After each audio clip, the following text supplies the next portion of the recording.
வணக்கம் கடவுளூர் டிவி நேயர்கள் லட்சுமண அன்பு வணக்கங்கள். இப்போ நம்ம பார்க்க போகிறது வார ராசி பலன் 17ஆம் தேதியிலிருந்து 23ஆம் தேதி வரை எப்படி இருக்க போகுது நான் பார்க்க போகிறோம். ஸோ எப்போதும் சொல்கிறதான் லக்னத்துக்கு பாருங்கள், ராசிக்கு பார்ப்பதை விட லக்னத்துக்கு பார்க்கறது ரொம்ப பர்ஃபெக்டாக இருக்கும்.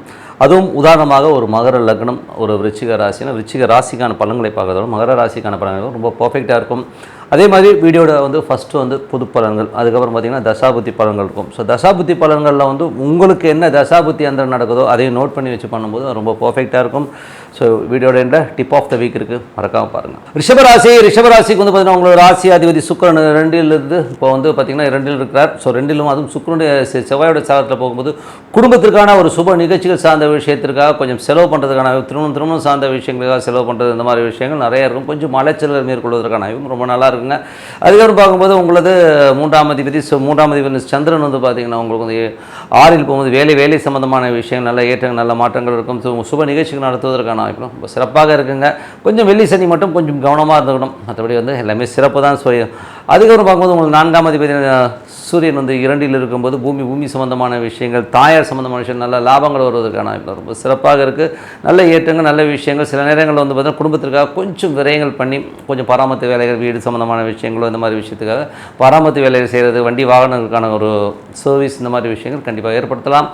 அதுக்கப்புறம் உங்களுக்கு பார்த்திங்கன்னா உங்களுக்கு 5ஆம் அதிபதி புதன் 2ல் இருக்கும்போது ஆன்மீக சம்பந்தமான விஷயங்கள் ரொம்ப சிறப்பான பலன்கள் இருக்கும். ஸோ ஆன்மீக சம்பந்தமான விஷயங்களுக்காக ஒரு பிரயாணங்கள் மேற்கொள்வதற்கான வாய்ப்புகளும் ரொம்ப சிறப்பாக இருக்குங்க. ஸோ அதெல்லாமே ரொம்ப நல்ல விஷயந்தான். குழந்தைகளோட வளர்ச்சி ரொம்ப சிறப்பாக இருக்கும்.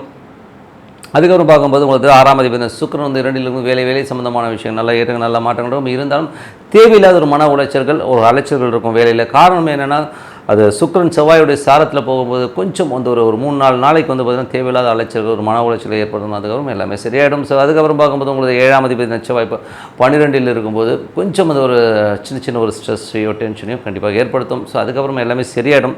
ஏன்னா அது 7னும் போதே சுப நிகழ்ச்சிகள் சார்ந்த விஷயங்கள் கண்டிப்பாக ஏற்படுத்தும். புதிய வரவுகள் வருவதற்கான வாய்ப்பு ரொம்ப நல்லா இருக்குங்க. ஸோ அது ஒரு நல்ல விஷயந்தான். ஸோ அதுக்கப்புறம் உங்களுக்கு 8ஆம் அதிபதியான குரு. ஸோ 8ஆம் அதிபதியான குரு ராசியிலே இருக்கும்போது தேவையில்லாத ஒரு மன உளைச்சலை நம்மளை ஏற்படுத்தும். நண்பர்கள் வாயிலாக ஒரு பேராசை தூண்டப்பட்டு அதனால் நம்ம ஏதாச்சும் ஏடாவோட மாட்டிக்கிறதுக்கான வாய்ப்பு ரொம்ப கவனமாக இருக்கணும். 9ஆம் அதிபதி 10ல் இருக்கும்போது சனி 9ஆம் அதிபதி 10ல் அது குருடைய சாரத்தில் இருக்கும்போது கொஞ்சம் அந்த தொழில் ரீதியான விஷயங்கள் கொஞ்சம் கவனமாக இருக்கணும். ஆனால் பெரிய வாய்ப்புகள் வர மாதிரி இருந்தாலும் ரிஸ்க் ஃபேக்ட் எவ்வளோ இருக்குன்றதை பார்த்துட்டு செய்யுங்க. ஏன்னா சனி குருடைய சாரத்தில் அதுவும் அஷ்டமாதிபதினும் போது பெரிய லாபங்களை கொடுத்து நம்ம கவுத்து விடுறதுக்கான வாய்ப்புகள் கொஞ்சம் கவனமாக இருக்கணும். மற்றபடி பார்த்திங்கன்னா உங்களுக்கு 11ஆம் அதிபதியாக குரு இருந்து அவரும் குரு சூரியனுடைய சாரத்தில் இருக்கும்போது வீடு சம்மந்தமான விஷயங்கள் சொத்து சம்மந்தமான விஷயங்கள் தாயாரோட உடல்நலம் சார்ந்த விஷயங்களும் கொஞ்சம் கவனமாக இருக்கணும். மற்றபடி எல்லாமே சிறப்பு தாங்க. ஸோ என்னை பொறுத்தவரை என்ன தெரியுங்களா, இந்த மாதிரி ஒரு பிரார்த்தனை ரொம்ப அவசியம். இதுவரை பார்த்தது நீங்கள் பொது பலன்கள் பார்த்தீங்க. ஸோ இப்போ பார்க்க போகிறது தசாபுத்தி பலன்கள் எப்படி இருக்குன்னு பார்ப்போம். ரிஷப லக்னமாக இருந்து சூரிய தசாபுத்தி அந்த மாதிரி சூரியன் பார்த்தீங்கன்னா உங்களுக்கு 2ல் இருக்கும்போது நல்ல ஏற்றங்கள் வீடு சொத்துக்கள் அமைவதற்கான வாய்ப்புகள் ரொம்ப சிறப்பாக இருக்குது. அதுக்கப்புறம் ரிஷப லக்னமாக இருந்து சந்திர தசாபுத்தி அந்த சந்திர தசாபுத்தி பார்த்தீங்கன்னா வேலை இல்லாத வேலை கிடைப்பது, நல்ல ஒரு சுப நிகழ்ச்சி நடத்துவதற்கான வாய்ப்புகள் ரொம்ப சிறப்பாக இருக்குது. வியாழன் வெள்ளியில் மட்டும் கொஞ்சம் கவனமாக இருக்கணும். கொஞ்சம் அந்த சந்திரன் சந்திராஷ்டமத்தில் போகும்போது கொஞ்சம் சின்ன மன ஒரு எழுச்சிகளையோ ஒரு போராட்டங்களோ ஏற்படும். அதுக்கப்புறம் எல்லாமே சரியாடுங்க. ரிஷப லக்னமாக இருந்து உங்களுக்கு பார்த்திங்கன்னா செவ்வாய் தசாபதி செவ்வாய் 12ல் இருந்து அது ஏன் சுப நிகழ்ச்சிகளுக்காக கொஞ்சம் செலவு பண்ணுறது இந்த மாதிரி விஷயங்களும் கண்டிப்பாக ஏற்படுத்துங்க. ரிஷப லக்னமாக இருந்து ராகு தசாபதி ராகு 12ல் இருந்து அது புதனுடைய சாரத்தில் போகும்போது நல்ல விஷயங்கள் நல்ல ஏற்றங்களை கொடுக்கும். ஸோ புதன் பார்த்திங்கன்னா உங்களுக்கு என்ன மாதிரி விஷயங்கள் பண்ணணும், 2ல் உள்ள புதன் நல்ல ஒரு ஏற்றங்களையும் நல்ல லாபங்களையும் கொடுத்துரும். குழந்தைகளோட வளர்ச்சியும் ரொம்ப சிறப்பாக குழந்தை இல்லாதவர்கள் குழந்தை கிடைப்பதற்கான வாய்ப்புகள்லாம் ரொம்ப சிறப்பாக இருக்குங்க. அதுக்கப்புறம் ரிஷப லக்னமாக இருந்து கேது தசாபுத்தி அந்தரங்கள் நடக்கிறவங்களுக்கு எப்படி இருக்கும். ஸோ உங்களுக்கு கேதுங்கிறது பார்த்திங்கன்னா 5ல் இருக்கும்போது கொஞ்சம் ஒரு பூர்வீக சம்பந்தமான நாக தோஷங்கள் இந்த மாதிரி விஷயங்கள்லாம் தான் இப்போ அந்த சர்ப்ப தோஷங்களை விளக்குவதற்கான வாய்ப்புகள் இருக்குது. குலதெய்வத்தை பூஜை பண்ணுறதுனால நல்ல பலன்களை ஏற்படுவதற்கான வாய்ப்புகள் ரொம்ப நல்லா இருக்குங்க. ஸோ ரிஷப லக்னமாக இருந்து குரு தசாபத்தி குரு பார்த்திங்கன்னா உங்களுக்கு ராசியிலே இருந்து சூரியனுடைய சாரத்தில் இருக்கும்போது கொஞ்சம் கவனமாக இருக்கணும். ஏன்னா 8ஆம் அதிபதி உங்களுக்கு தாயார் சார்ந்த விஷயங்களில் கொஞ்சம் முரண்பாடுகள் வரலாம். கொஞ்சம் தாயாருக்கும் உடல் நலம் சம்பந்தமாக கொஞ்சம் ட்ரீட்மெண்ட் இந்த மாதிரி விஷயங்கள் ஏற்படுத்துவதற்கான கொஞ்சம் பார்த்தோன்னா வண்டி வாகனங்களில் போகிறது ரொம்ப உஷாராக இருக்கணும். ரிஷப லக்னமாக இருந்து சனி தசாபுத்தி அந்த சனி பார்த்திங்கன்னா உங்களுக்கு 10ல் இருந்து அது குருடைய சாரத்திலும் கொஞ்சம் கவனமாக இருக்கணுங்க. ஏன்னா தொழில் ரீதியான விஷயங்கள் பெரிய ஒரு பணம் அந்த மாதிரி ஒரு விஷயத்தை ஏற்படுத்துகிற மாதிரி போனால் நம்மளை நடைமுறையில் சிக்கலில் மாட்டுவதற்கான வாய்ப்புலாம் கொஞ்சம் கவனமாக இருக்க வேண்டிய ஒரு காலகட்டங்க. அதுக்கப்புறம் பார்க்கும்போது உங்களுக்கு வந்து ரிஷப லக்னமாக இருந்து கேது சுக்கிர தசாபுத்தி அந்த மாதிரி சுக்கிரன் வந்து பார்த்திங்கன்னா உங்களுக்கு வந்து 2ல் இருக்கும்போது நல்ல லாபம் நல்ல ஏற்றங்களை கொடுக்கும், வேலையில் வந்து நல்ல ஏற்றங்களும் நல்ல லாபங்களையும் கொடுக்கறதுக்கான இப்போ நல்லா இருக்குது. ஸோ கொஞ்சம் அலைச்சல்களை வந்து தவிர்க்க முடியாதுங்க. ஸோ இதுதான். ஸோ என்னை பொறுத்தவரை நல்ல ஒரு பிரார்த்தனை, மனதார இறைவனை பிரார்த்தனை பண்ணும்போது கண்டிப்பாக அடுத்த லெவல் போகிறதுக்கான இப்போ ரொம்ப சிறப்பாக இருக்கும். மனதார இறைவனை பிரார்த்தனை பண்ணுங்கள், வாழ்க்கை ரொம்ப சூப்பராக இருக்கும். Tip of the week. So tip of the வீக்கில் வந்து இப்போ நம்ம பார்க்க போகிறது வந்து ஆத்மகாரகன். ஸோ ஆத்மகாரகன்னா யாருன்னா, ஒருத்தருக்கு வந்து இஷ்ட தெய்வம், எனக்கு வந்து இஷ்ட தெய்வமாக இந்த தெய்வத்தை வழிபட்டால் எனக்கு எல்லாமே கிடைக்கும் அப்படின்னு நினைக்கிறத பற்றி தான் நம்ம சொல்ல போகிறோம். ஸோ இது வந்து உங்களுக்கு ஜாதகத்தில் வந்து பார்த்திங்கன்னா ஒவ்வொரு கட்டம் இருக்குது. 12 கட்டம் இருக்குன்னு வச்சுப்போமே. இந்த 12 கட்டத்தில் வந்து 30 டிகிரி ஒரு கட்டமும். ஸோ இது வந்து ஒரு கணக்கு. ஸோ இப்படி இருக்கும்போது எந்த கிரகம் அதிகமான டிகிரி, இப்போ 30 பாகை இருக்குன்னா எது அதிகமான டிகிரி இருக்கோ அதுதான் வந்து உங்களுக்கு ஆத்மகாரகனாக வரும்.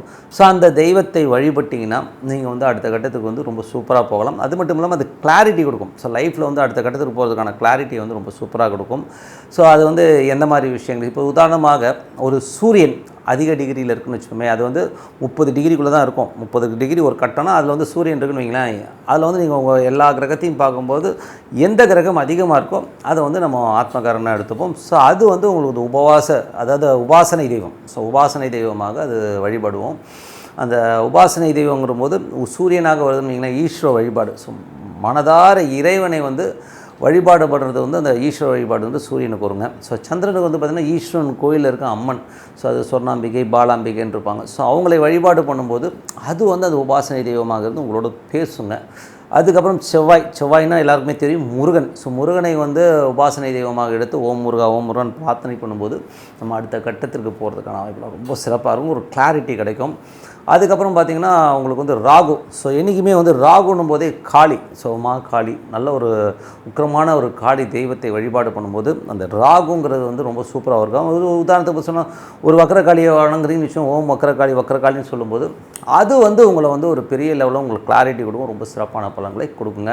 அதே மாதிரி குரு வந்து உங்களுக்கு ஹையஸ்ட் டிகிரியாக இருக்குன்னா பெரியவர், அதாவது நம்ம என்ன சொல்லுவோம், சாய்பாபா, காஞ்சி பெரியவர், இந்த மாதிரி பெரியவர்களை வழிபாடு பண்ணுறதை வந்து உபாசனை தெய்வமாக இருக்கும். ஓம் சங்கராச்சாரிய நம்ம ஓம் சங்கராச்சாரிய மனதார வழிபாடலாம், ஓம் சாய்வான்னு வணங்கலாம். ஸோ அந்த மாதிரி வணங்கும்போது அது வந்து உங்களுக்கு நல்ல கிளாரிட்டியும் ரொம்ப சூப்பராக இருக்கும். அது சிறப்பான படம். அதே மாதிரி சனியும் போதே என்ன ஆகும்னா, உங்களுக்கு வந்து ஒரு சனி வந்து ஹையஸ்ட் டிகிரியாக இருக்குன்னா உங்களுக்கு குலதெய்வத்தை வழிபாடு பண்ணுறது ரொம்ப ரொம்ப சிறப்புங்க. அந்த குலதெய்வம் வந்து பார்த்திங்கன்னா அடுத்த லெவலுக்கு கண்டிப்பாக கொண்டு போவோம். எனக்கு குலதெய்வமே தெரியாதுங்க அப்படின்னு ஹரிஹரசுதன் ஐயப்பனை நீங்கள் வணங்குனீங்கன்னா உங்களுக்கு குலதெய்வத்தோட ஹெட் குவார்ட்டரே அவர் தான். ஸோ அதை வணங்கும்போது அதை வந்து உங்களுக்கு நல்ல கிளாரிட்டி லைஃப்பில் வந்து நீங்கள் அடுத்த கட்டத்துக்கு வந்து அதே கூட்டு போங்க. இது வந்து டெய்லி பண்ணணும். டெய்லி வந்து ஒரு 108 மாலை விற்கிது இல்லைங்களா, அதை மரத்தில் இருக்கும், இல்லை ஸ்படிகமாக இருக்கலாம், எதை வேணா இருக்கலாம், ஜஸ்ட் கவுண்டிங் தான். ஸோ இப்போ ஐயப்பன்னா ஓம் ஐயப்பா அப்படியே உள்ளுக்குள்ளே வந்து சொல்லும்போது மனதார சொல்லுங்கள். ஸோ அப்படி சொல்லும்போது நம்ம அடுத்த கட்டத்துக்கு போகும்போது அதே மாதிரி வந்து பார்த்திங்கன்னா உங்களுக்கு வந்து உபாசனை தெய்வம் வந்து புதனாக இருந்தால் பெருமாள் வழிபாடு ரொம்ப சிறப்பான பலன்களை தரும். கேதுவாக இருந்தால் வந்து உங்களுக்கு வந்து பார்த்திங்கன்னா விநாயகர், ஆஞ்சநேயர் யாராச்சும் ஒருத்தர் நீங்கள் சூஸ் பண்ணிக்கலாம். ஸோ அதுவும் வந்து ஒரு சிறப்பான பலன்களை கண்டிப்பாக தருங்க. ஸோ இதை வந்து வழிபட்டு வாங்க. கண்டிப்பாக நம்ம வந்து அடுத்த லெவல் போகிறதுக்கான ரொம்ப சிறப்பாக. அதே வந்து சுக்கிரனாக இருந்தால் மகாலட்சுமி. ஸோ மகாலட்சுமி வந்து மனதார வழிபடுங்க. அது வந்து ஓம் மகாலட்சுமி வழிபடும்போது கண்டிப்பாக வந்து நல்ல கிளாரிட்டியை கொடுக்குங்க. ஸோ நல்ல விஷயங்கள் நல்ல மாற்றம்லாம் பிரார்த்தனை ரொம்ப அவசியங்க. நீங்கள் அந்த பிரார்த்தனை பண்ணுங்கள். லைஃப்பில் வந்து நம்மளை தேடி நல்ல வாய்ப்புகள் கண்டிப்பாக வரும்னு சொல்லிட்டு உங்களிடம் விடைபெறுவது உங்கள் லட்சுமி. நன்றி, வணக்கம். கடவுள் அருள் டிவியை பார்த்தமைக்க நன்றிகள். மேலும் இது போன்ற தகவல்களை தெரிந்து கொள்ள கடவுள் அருள் டிவியை சப்ஸ்கிரைப் செய்யுங்கள். மறக்காமல் பெல் ஐக்கானை கிளிக் செய்யுங்கள்.